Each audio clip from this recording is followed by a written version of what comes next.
All right, before we dive into the specifics of the proof protocol and how this all works, we need to take just a minute to understand this concept of the minimum viable business.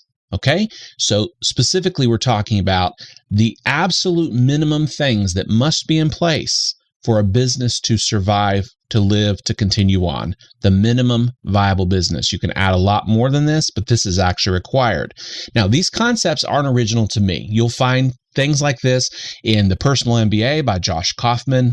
You'll find many of these topics discussed in Doug Hall's book, Jumpstart Your Business Brain.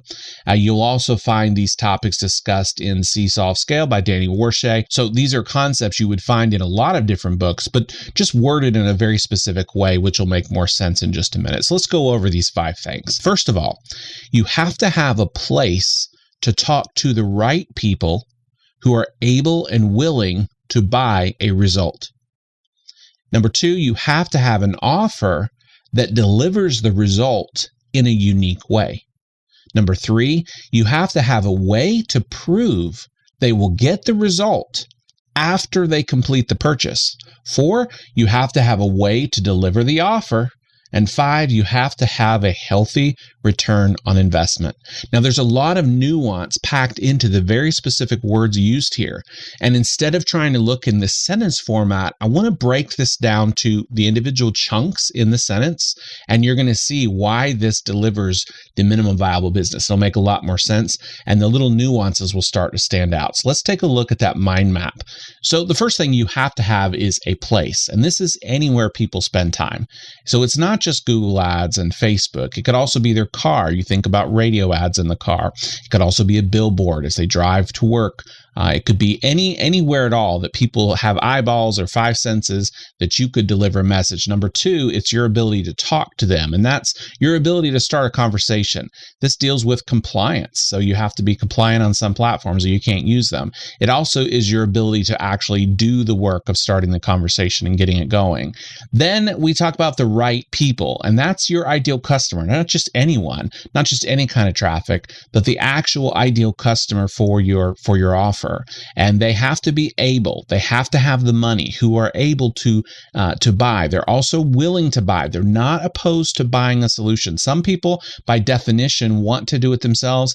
There's some people, by definition, they don't want to spend money. They actually get their identity by being frugal and not spending money. So your ability to reach people, they have to be willing to buy. And lastly, there has to be some result. That means you know their problem and you know what they need, so you've spent time getting to know your target audience. So that's the first sentence. Now let's look at the second one here. You have to have an offer, and that's everything they get for their money, not just the product, but everything else they get for their money. It could also be the way it's delivered, the type of medium that it's delivered in, and it's also the terms of the trade. So the guarantee, the pricing, all those things. So the offer encompasses those two concepts there. It has to deliver the result. In other words, it has to actually work. It can't just be puffery, right? It actually has to give the result. And in a unique way, this speaks to the fact that it can't just be a commodity. So when you have a unique way of doing something, it isn't a commodity, and therefore you have a much better chance of surviving this business. Let's go to the next section. A way to prove they'll get the results. They have to believe it will work for them. Let me move this over just a little bit to get that last part of that phrase there. So they have to believe it worked for them. This is the crux. And in fact, this is what we're going to be teaching in this course. It actually becomes the Achilles heel for most offers. And it's also probably the number one way to get leverage early on. It informs many of these other requirements. And so if we can work from this section right here, we can actually make the entire process a lot easier. And that's really what the proof protocol is about. But you need to have a way to prove they'll get the result after they complete their purchase. And this just speaks to the method of collecting money. So payment processing, you have to have that. Now let's look at this next sentence here, a way to deliver the offer. That's just the technical stuff, the servers, the videos, the member areas, those kinds of things. And then lastly, you need to have a healthy return on investment. It has to be profitable and it has to be worth your time. And this one here is a big one. A lot of people just think as long as it's profitable, then when they actually get into it, they crunch the numbers and they say, actually, this really isn't worth my time. So if any of these are missing, so for example, example, you have everything in place, but you don't have a healthy return on investment. You don't have a minimum viable business for obvious reasons. Let's say you've got everything, but you don't have a good way to deliver the offer. You don't have a minimum viable business. Let's pick another one here. So let's say you have everything in place, but the people aren't willing to buy. They actually self-identify as DIY, as frugal, as cheap. They brag about how little they spend.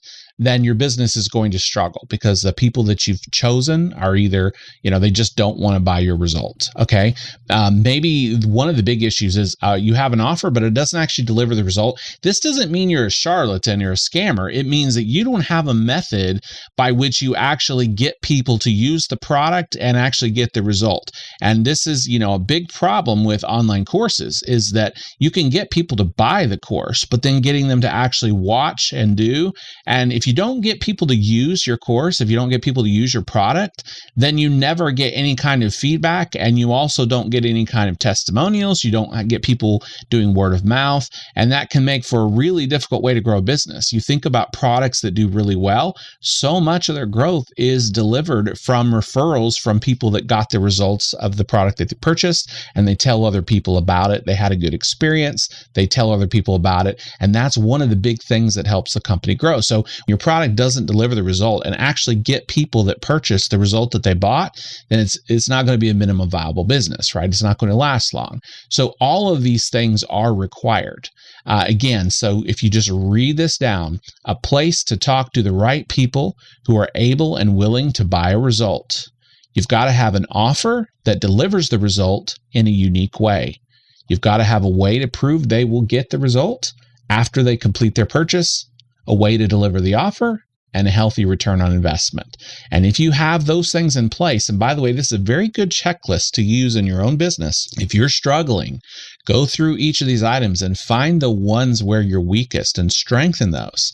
And you will be able to see right away the improvements in your business. But this is what's required. And as we go through this course, you're going to see that when we focus right here initially, and this is the big shift that we're going to make in this training, is when we focus right here on a way to prove they will get the result, we can create better products. We can do a better job targeting the ideal customer. We can do a better job setting up the offer. We can get higher conversion rates. We can charge more. You'll see all of this unfold as we go through the course. Why I started with this was because if you don't understand this concept, you might be confused. Why would we, focus so much time on this proof element? Because it is the number one thing you see today that's causing issues with people generating sales online. And if you get this proof part right, the rest of these things are much, much easier to get right. And therefore, you can create your minimum viable business easier than if you don't nail this proof part early on.